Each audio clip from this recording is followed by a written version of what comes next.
Hello everyone and welcome back to Kiki's Kitchen. A happy belated St. Patrick's Day. It was yesterday and my crew is coming for dinner tomorrow night on Saturday night, so I'm making my St. Patrick's feast today. So that it will be all ready. Today is Friday and I'm making it today. I'll put it in my baking pan so that I'll cover it with foil, put it in the oven and warm it, and then I won't have to be doing any of that stuff tomorrow. I'll just be able to enjoy my friends, so that's a good thing. The first thing that we're going to do is we're going to cut this cabbage, because we're making corned beef and cabbage and carrots and potatoes and onions. And then we're making something called, actually the potatoes are going to be called Colcannon potatoes, and it's an Irish potato that has cream and bacon and cabbage all mixed together, and it's really, really delicious. It's an Irish potato dish. So for right now, we're going to do our corned beef, which we'll get to in just a second. We're going to get this cabbage here prepped, and I want to just show you let's get some of this stuff out of the way. Kind of what I think is one of the easiest ways to cut a cabbage. So here's the core end, and what I do is I cut it in the middle, and I use my sharp knife. I always tell you, sharp knife is the best. It's your friend. So I cut it in half, and then lay it on its face, and see where that core still is right here. And I'm going to cut right down the middle of it into quarters, but so that I get into the middle of that core. So now what I'm going to do is the light is just so bad, isn't it? But you can see where the core is. Get back in here. You can see where the core is right here. So I'm going to lay it on its side, try to show you and not cut my fingers off. Come in on the diagonal and cut it out. And I've got the entire core right there. So put this aside. Do it this way here.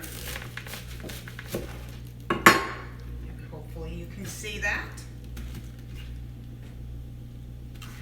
And if you wonder where I'm dropping this, my garbage can is right here below me. So this one into a quarter. I'm going to go in on the diagonal, and you'll be able to see it. You'll know what I'm talking about when you get it this way.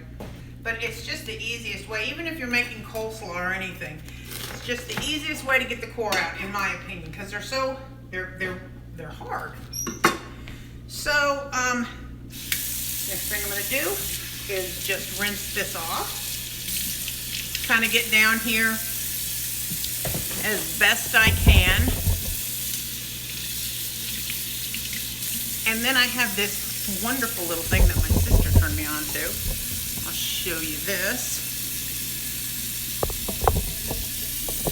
Hold on, you're flying. So you see this thing here? This thing is awesome. You might have seen it on Facebook. They had it at Hobby Lobby, but it kind of gives you a second story to the left side of your sink if you have a double-sided sink. Or if you have a single sink, it gives you something to get your dishes up on if you're rinsing them. Or, in this particular case, I'm going to drain my my cabbage up here while I'm getting the corned beef ready. So, I'm just giving it a quick rinse. If you've got an outside leaf that looks kind of tough, just get rid of it. So this is just going to boil with the meat. That's all. So that's why I'm getting that prepped. The second thing, and I will show you. Let me get this stuff out of my sink so I don't have it on the bottom of my pot. This is my big giant pot. And this pot used to be what my husband would cook beer in when he used to brew beer. So we got this big giant pot. Well, I am so happy because it's like one of my favorite pots ever. So because I have 9 people for dinner tomorrow night, I have 2 of these, and you've seen them. Here it is, corned beef brisket, right?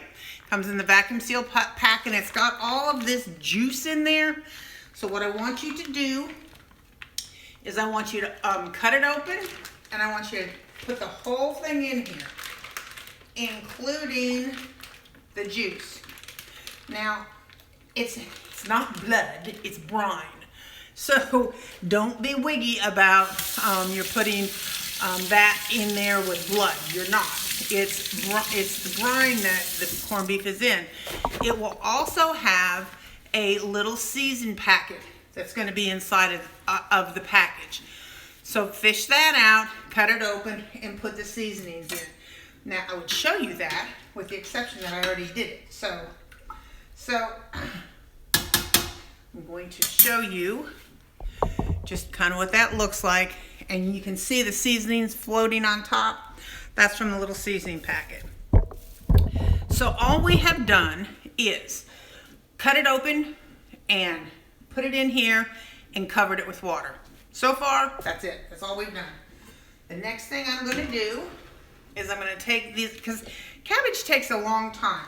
And I like to cook my cabbage in wedges. I just take this and I've cut it in quarter. Now I'm cutting it in quarter again, right? And now I'm just going to stick it down in here. And this is we're going to bring it to a boil, and we're going to let it simmer, and it's going to simmer for 2 hours. And by that time it should be done. I may or may not take its temperature. I think it needs to be at 190 degrees, but you can tell because it'll be falling apart, and that's what we want. And at that point in time, actually a little before that, I will add the carrots to it. I am going to add onion to it because I like the flavor that it imparts to the corned beef. So, hang on one quick second. Okay, I just went over there and got some onions, and what I want to show you is, when I put this in, I'm going to again cut these in wedges, and you see this root end? I'm going to leave that intact because it'll actually help them stay together a little bit. So I'll show you what I'm going to do. I'm going to cut this opposite end of the root end off on both of these onions. That's the root end. There's the stem. And then I'm going to peel them back. See if this one wants to work with me or not.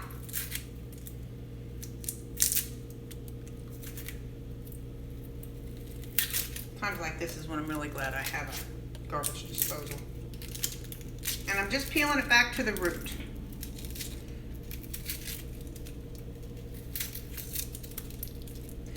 When I heat this tomorrow, I'll probably add a few more onions to the mix because my crew likes that. Okay, you see that onion? The end of it anyway. This one I had cut off the stem end. It's going to be a nicer one. It's going to peel a little nicer, but I'm just peeling it back.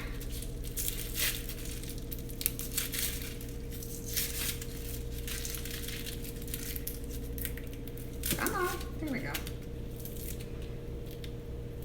So my root end is intact. I'm going to wash them off because I always do.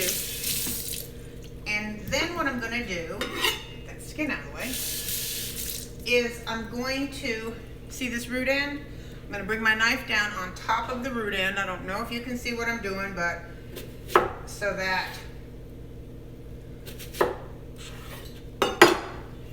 can you see that? So that each wedge has a piece of root on it, because that root will help hold it together when it's boiling. So, probably, well, man overboard. Safer to have it face down and then cut into, I know this is probably not ideal, but cut into the root so that each piece of your wedge has some root on it, and it will help hold it together. There's no hope for this one. He's done for. So I will rinse him and make him happy again. He just won't stay together. There we go. Okay, so that is pretty much that. I'm going to bring this to a boil, and I'm going to put a lid on it, of course, and bring it to a boil. It weighs 100 pounds, P.S. to that. Bring it to a boil, and then I will kick it back to simmer. I'll leave the lid on the whole time, and I'm gonna set my timer for an hour and a half, and I'll poke it, but it's really gonna go truly. There are 3 big pieces of meat in here. This is gonna go easily 2.5 hours, easily. So,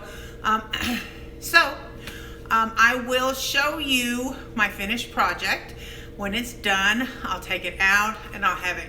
Because what I'm gonna do is I'm gonna, when it gets done, I'll take it out and let it cool. And when I cut it, this is the most important part about corned beef, you always cut it against the grain. So I will actually have some stills showing you the grain, and you can see it. The grain's all gonna go this way, and if it goes this way, then you're gonna cut it against it.